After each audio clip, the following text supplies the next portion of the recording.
I wish it were possible for me to speak personally to each one of you in IBM this morning and to your families. I believe the more we understand about each other and the policies on which this company was founded, the better equipped we are to meet a very challenging future. Unfortunately, our size makes this impossible. And so we have taken this means of trying to get together with you for a minute and tell you a little bit about IBM in the future. Late last year, we held a conference in Williamsburg, Virginia, at which we announced a new organizational structure for our company. We had simply outgrown our former organization, and I believe that the changes we made in Williamsburg will not only make it easier to realize the great growth potential which lies ahead of our company, but that it will give each IBMer a maximum opportunity for personal growth as well. As a part of that realignment, a top policy-making group was formed, the Corporate Management Committee. That committee sits before you this morning, and I'd like to introduce each one of them to you. Executive Vice President L.H. Lamont, in charge of the Data Processing Division. Executive Vice President A.L. Williams, who heads up the corporate staff. A.K. Watson, President of the World Trade Corporation, our international subsidiary. Vice President T.V. Learson, Group Executive responsible for the Military Products Division, Time Equipment and Special Engineering Products Division, as well as a reporting point for our independent subsidiary, the Service Bureau Corporation. Vice President H.W. Miller, Jr., Group Executive heading up the Electric Typewriter Division and the Supply Division. An effective organizational structure, however, important as it is only a single part of IBM and its success. The key factor is, and always has been, people. Between 1914, when my father was employed, and 1956, when the first chapter of our history closed with his death, perhaps the most outstanding characteristic of our company was its great success, its great progress, in its relationships with the men and women who are IBM. This was no accident, for my father and his associates who guided IBM over the years were convinced that progress for the company and progress for IBM people were completely interwoven, each working to enhance the other. A substantial amount of management time has been devoted over the years to the welfare of employees. It's been a subject of prime concern for every manager. The same thing is true today. Our objective is to continue to be a pace setter in this important area of business. We ask each of you to discuss any problems you may have with your manager. If he can't help, you should feel perfectly free to go to the next manager, and the next until you receive a satisfactory answer. If you're still troubled, I hope you'll come to me, for I want to talk with anyone in IBM who needs help. There are many things which I want the IBM company to be, but most of all, I want it to be known as the company that has the greatest respect for the individual. And now, what does the future hold? We're in the midst of a very sizable expansion, and my associates and I have been spending a good deal of time recently planning for the next 5 years. Looking at the results which our various divisions are forecasting has given me a great thrill and a solid sense of confidence in the future. We expect a greater percentage growth per year than during any similar period in the history of our company. The future for our corporation and for each of us looks better than ever before. In meeting the challenge of this wonderful future, I want each one of you to know that my associates and I believe implicitly in the fundamental management philosophies founded by T.J. Watson. Policies so sound and so firm that there will be no change in the basic approach which brought about the great industrial team we have today. With these underlying policies as guideposts, and with your continued support, I know we can face a bright future with complete confidence. You are about to see a filmed report of some of the progress we made during the past year. The years that lie ahead in IBM will bring the same progress as in the past. And every one of us will participate in that brilliant future.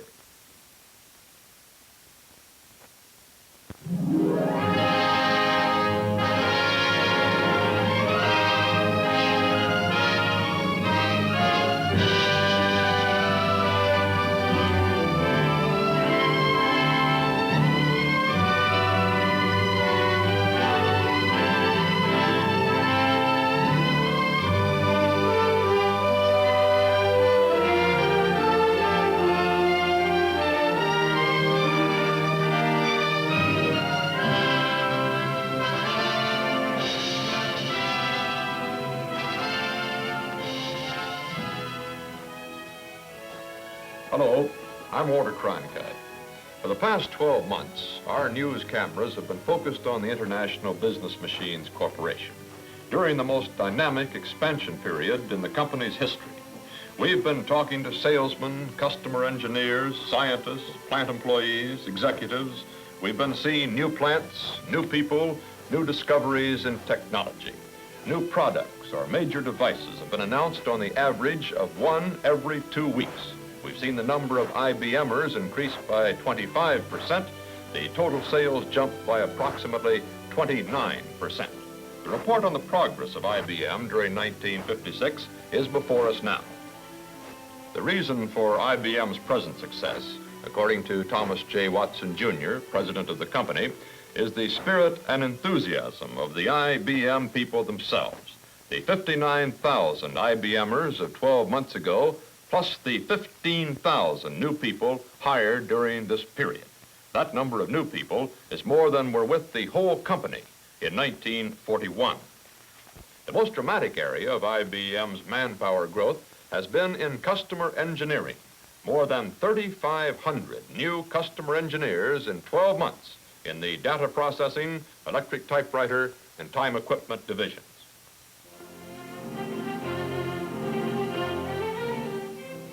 Our cameras were at the homestead in Endicott, New York recently to see one of these new customer engineers as he listens to a welcoming address by J.J. Kenny, Vice President of Service, during graduation ceremonies, the first milestone of a customer engineer's IBM career. This is Dick Keller, Cincinnati, Ohio, one of more than 10,000 young men who have been graduated from the training program. Dick's IBM career began several months before at the suggestion of a friend who works for the company. In the branch office, Dick learned a recommendation from an IBMer gets #1 priority for new people. The company management's reason? The people it most wants to hire are people like the ones it already has. Dick's background in electronics and the personal impression he made led the branch manager to suggest a job as a customer engineer. The manager explained that both technical knowledge and a pleasant personality are essential to customer engineers, since they are the men who have the most contact with the company's customers on a day-by-day, long-term basis. The most advanced electronic equipment in the world is being designed and manufactured by IBM.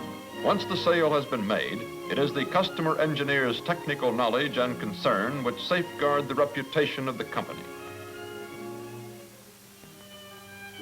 Within a few weeks, Dick was at Endicott, where he would spend about 4 months learning the mass of technical information needed by an IBM customer engineer. Equally important, he would learn about IBM, about the spirit that motivates its people in their relationships with customers and with each other. Later on, of course, Dick may return to school for additional training. With more than 3,500 new customer engineers being hired each year, more and more opportunities are opening for advancement into management. The current growth in manufacture and engineering is creating additional management opportunities for customer engineers in these areas. This is a period of concentrated study and hard work. The course includes some of the complex theory behind IBM technology and how that theory is applied to specific machines. Practical experience is also a large part of the course. In this laboratory, an instructor has altered the machine so that it will not work properly. The difficulty is one that might be found at a customer's location. It is now Dick's task to find the trouble and to correct it. 14 weeks, the basic course is over. Dick receives his diploma and the congratulations of W.F. Gherkin, Manager of Customer Engineering in the Data Processing Division. For Dick Keller, as for all the members of his class, the future is now geared to one of the fastest growing companies in America, IBM. For that company, as for the individuals who are part of it, the future has opportunities unlimited.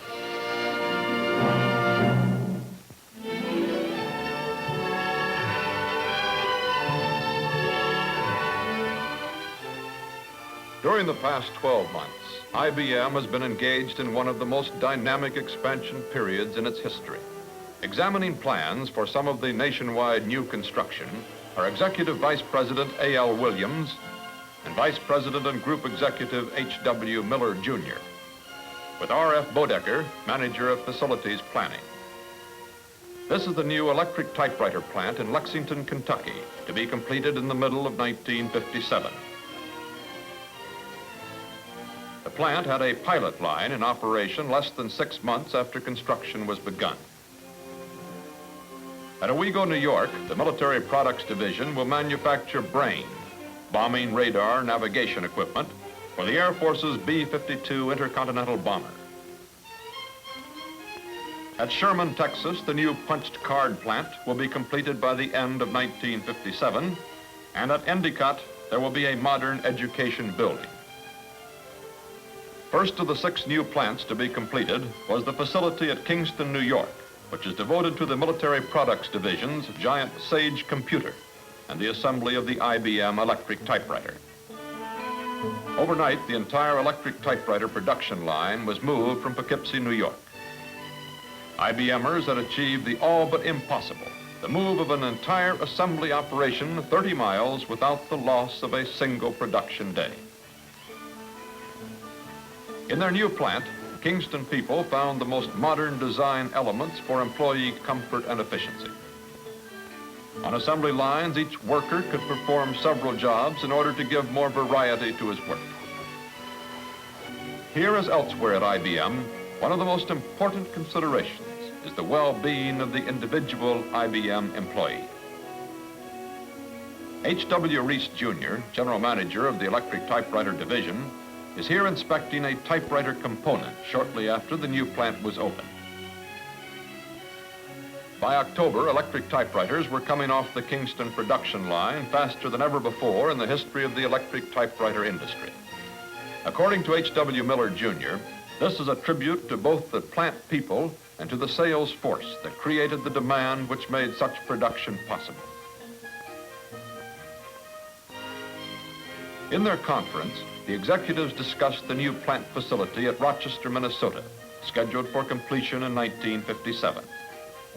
Within 4 months of the start of construction on the first building at Rochester, the building had been occupied and the first products were already being shipped to customers. In San Jose, California, the first phase of a new construction program is approaching completion.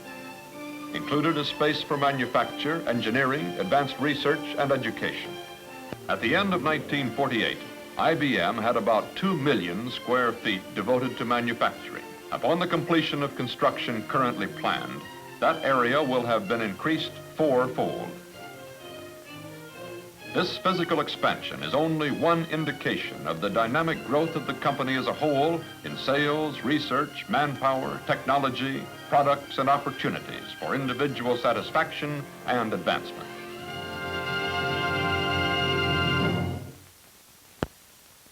During the past year, IBM Research continued to make major contributions to the company and to the world of science. Plans were announced for a major research center at Yorktown, New York, providing facilities for a research staff of 1,600. Earlier, one of America's top flight scientists, Dr. E.R. Peori, joined IBM. Across the Atlantic, IBM was also making research news.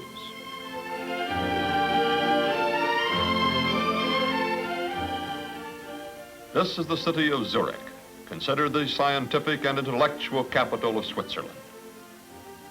It was here that IBM recently established a new research laboratory. Among those on hand for the dedication ceremonies for Mr. Thomas J. Watson, Jr. and Mr. Arthur K. Watson, President of the World Trade Corporation and member of the Corporate Management Committee. Dr. Ambrose Spicer, the director, told the press and civic dignitaries of Zurich something of the purposes of the laboratory and of IBM's worldwide contributions to research. Among company executives present were W. W. McDowell, J. W. Birkenstock, and Dr. C. C. Hurd. Mrs. Thomas J. Watson, Jr., who accompanied her husband, is here talking to one of the Zurich IBM scientists. At the Zurich laboratory, European scientists are carrying on basic research in electronics, computer design, and solid-state physics. The laboratory is expected to become increasingly significant as a liaison between the advanced areas of European research and the work of IBM scientists in America. The result will be an increase in man's knowledge of the basic sciences and better products from IBM.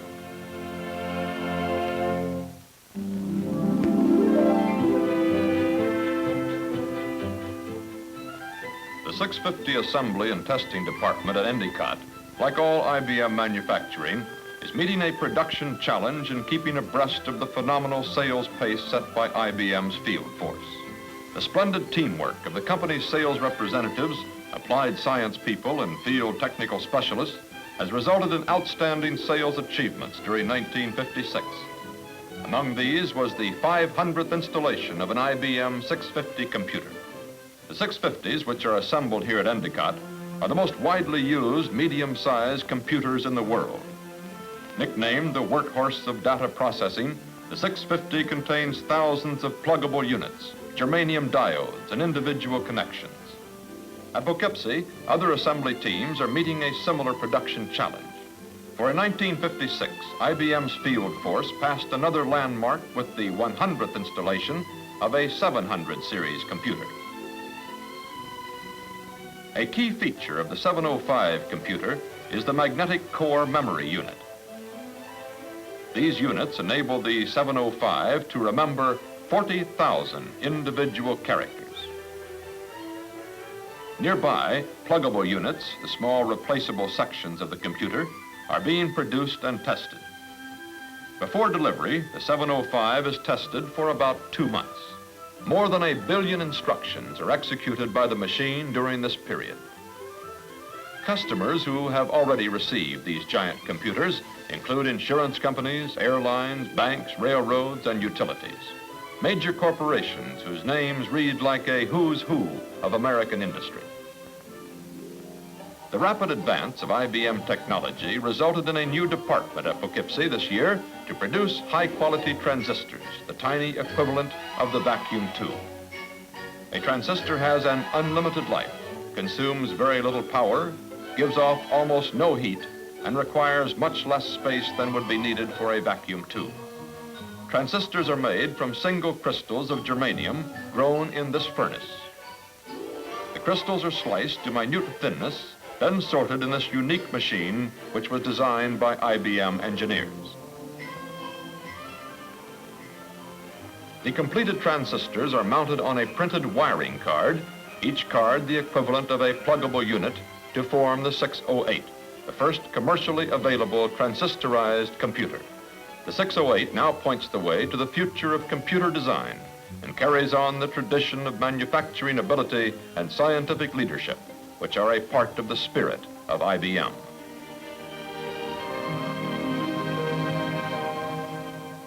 In the fall, the announcement of 4 new products by IBM made newspaper headlines and television news shows. The 4 products, 305 RAMAC, the 650 RAMAC, the automatic production recorder, and the electric typewriter with electronic tabulation, were rated by the business press a revolutionary advance in office and factory electronics.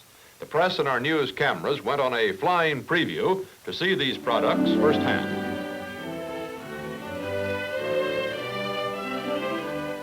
The first stop was Norfolk, Virginia, where the 305 RAMAC had been installed in the U.S. Navy's enormous supply center. At a press conference held on the base, the Navy's need for the inventory control RAMAC can provide was expounded by Rear Admiral J.L. Herlihy, commander of the center. Mr. L.H. Lamott, Executive Vice President in charge of the Data Processing Division, explained inline accounting, and G.E. Jones, the division sales manager, described the machine and how it operates. After the press conference, the 305 Ramac was demonstrated for the reporters and Navy officials. They learned that with Ramac, it is now no longer necessary to process data in batches. The random access principle means that millions of facts and figures can be picked out and be made rapidly available. They saw how information is stored by a spinning disk memory.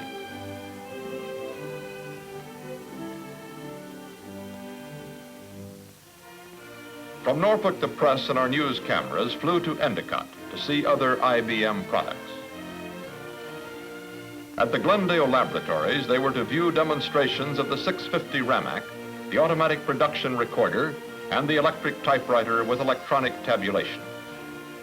This group was welcomed by Thomas J. Watson, Jr., who told them, "This is the greatest new product day in the history of IBM, and I believe in the history of the office equipment industry. These products provide the most significant advancement toward business control and operation by electronics to be made thus far." Vice President T.V. Learson, Group Executive, demonstrated the 650 Ramac for the press. From P.S. Wells, Sales Manager, Time Equipment Division, they learned how the automatic production recorder can measure results and collect data on a factory production line and forward the information to high-speed data processing machines. They learned about electronic tabulation, which can automatically read business forms and stop the typewriter carriage at the correct typing points. IBM technology once again pointing the way to the products of the future.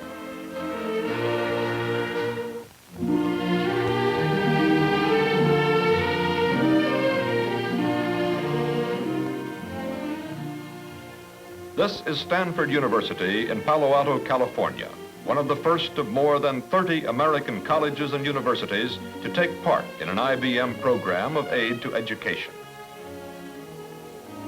As in all universities, Stanford's scientific and engineering departments have the problem of keeping pace in their instruction with the rapid advances of American technology.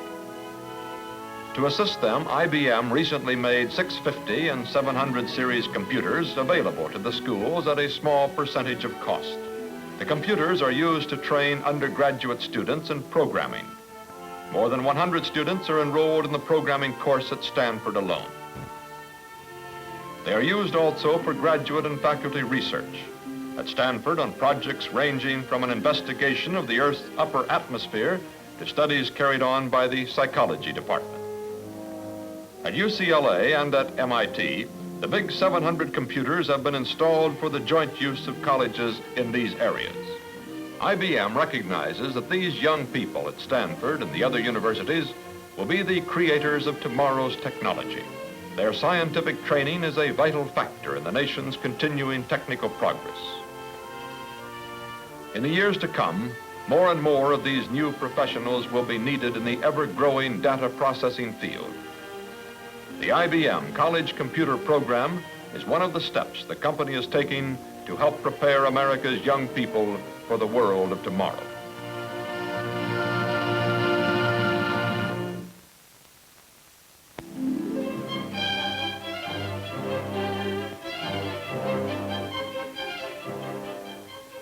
Seated around this table are men planning the birth of a new corporation. This is O.M. Scott, nominated in April 1956 to lead the Service Bureau Corporation, a new IBM subsidiary organized to provide modern data processing services to American business and industry on a contract basis. W.T. McLaughlin, manager of field operations, pinpoints the 84 SBC branch offices to be in operation by the target date of January 1st, 1957. In addition, by that date, a whole new sales force would have to be selected, trained, and ready for the new company. Plans had to be translated quickly into reality to meet the deadline.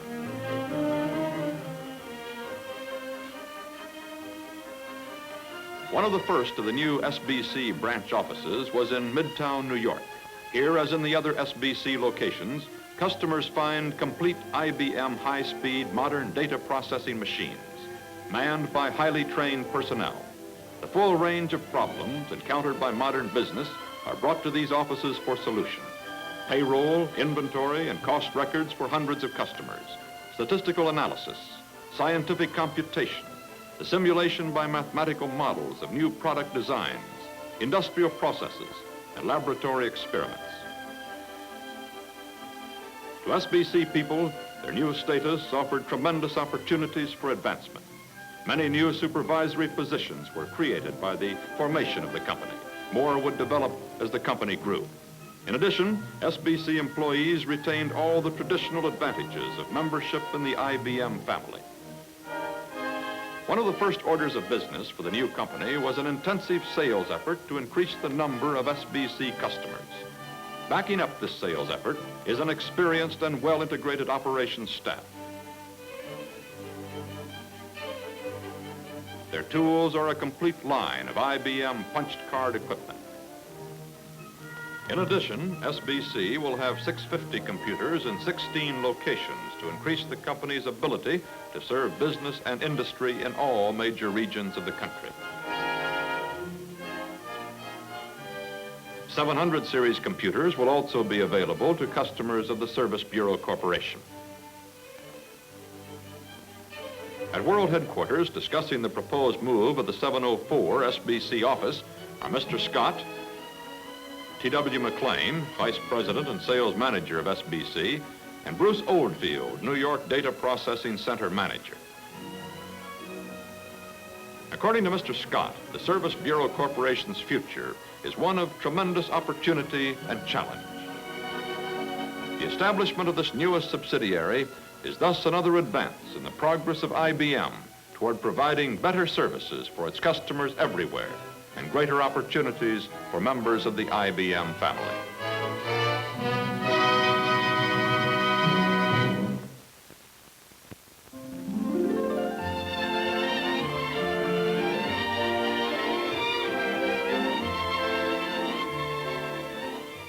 This is Paris in October. We are in Paris during one of the major European business shows of the year. IBM equipment is being brought from the Paris office of Place Vendôme to the Porte de Versailles, where the exhibition is to take place. On the opening day, visitors from all parts of Europe saw the products IBM World Trade is offering to the European businessman. These typewriters are made as part of IBM's parts exchange program. 8 European countries make parts for these typewriters, then assemble the machines for sale within their own borders. Thus, a practical inducement is created for international cooperation. A similar plan was started this year among 5 South American countries. The parts exchange program will be expanded in 1957.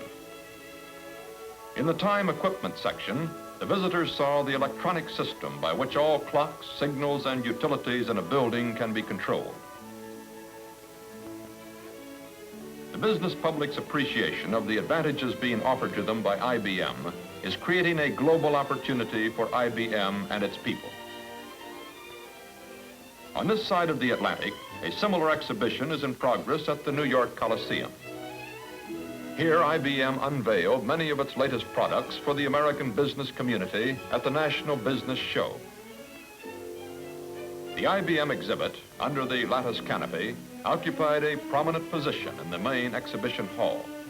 During the 4-day show, 143,000 visitors, business and industrial executives, had an opportunity to see some of the ways IBM could aid them in their office and factory operations. They saw the new file feed for the 83 sorter, which permits a 200% increase in sorter running time without reloading. They saw the new card-proof punch. The features of RAMAC were explained. This is the 720 printer, which can print 500 lines of type in 1 minute to match the output of the 700 series computers. The guests examined the electric typewriters with electronic tabulation. A large part of the exhibition was given over to the automatic production recorder, IBM's first development to link the factory production line with high-speed data processing equipment upon which management decisions depend. The machine is a major contribution toward one of the objectives of the Time Equipment Division, that of meeting the industrial demands of tomorrow.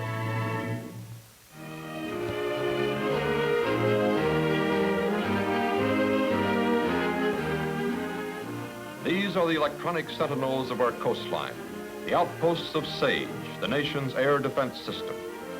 To handle the vast computation problems posed by this far-flung network, the government turned to IBM with its record of proven performance in large-scale business computer systems. To the Military Products Building in Kingston in the early summer came a group of representatives of the U.S. Air Force.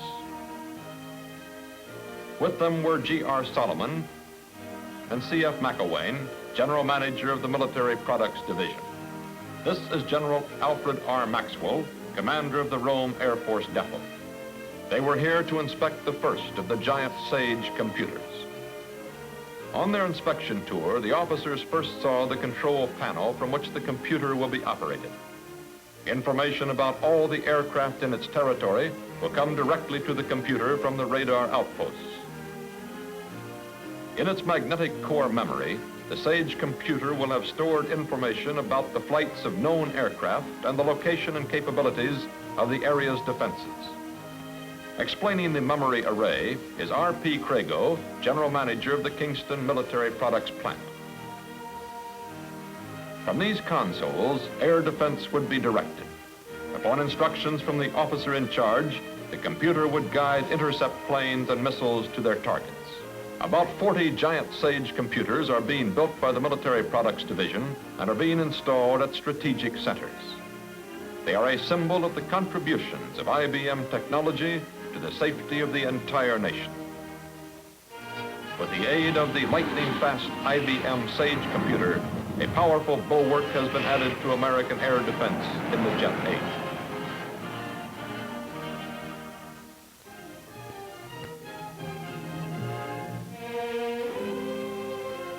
At IBM today, there are men who are planning the IBM of 1971. These men, with backgrounds in sales, engineering, and production, are helping management plan for products more than a decade into the future. Such men are W.W. Simmons, M.J. Cammey, P.O. Crawford Jr., D.F. Lewis, and K.B. McLaughlin. The subject of their conference here is a report on how IBM computers of the future might be used by large corporations to help in such decisions as the location of new plants, the design of new products, or the best ways of marketing. The group's knowledge of the latest trends in technology helps them to anticipate scientific advances of the next 15 years. They also must carry out extensive research on projected customer requirements. In this way, they are able to predict what products should be designed to help meet future customer needs. The group is one more way in which IBM is making sure that its products will keep pace with the increasingly complex needs of our technology. These have been some of the highlights of the progress of IBM in the year 1956. We have seen through the eyes of our news cameras some of the impact IBM is having today on America and the world. But the real progress of IBM is not contained in a company report. It is in the individual progress of all the members of the IBM family. To each of them, these past 12 months have been a period of effort and advance. Their work, their spirit, and their energy have made IBM what it is and point to what it will become. IBM people, the individual people, are the vital factor in the progress of IBM now, as they have been in the past and as they will be in the years ahead.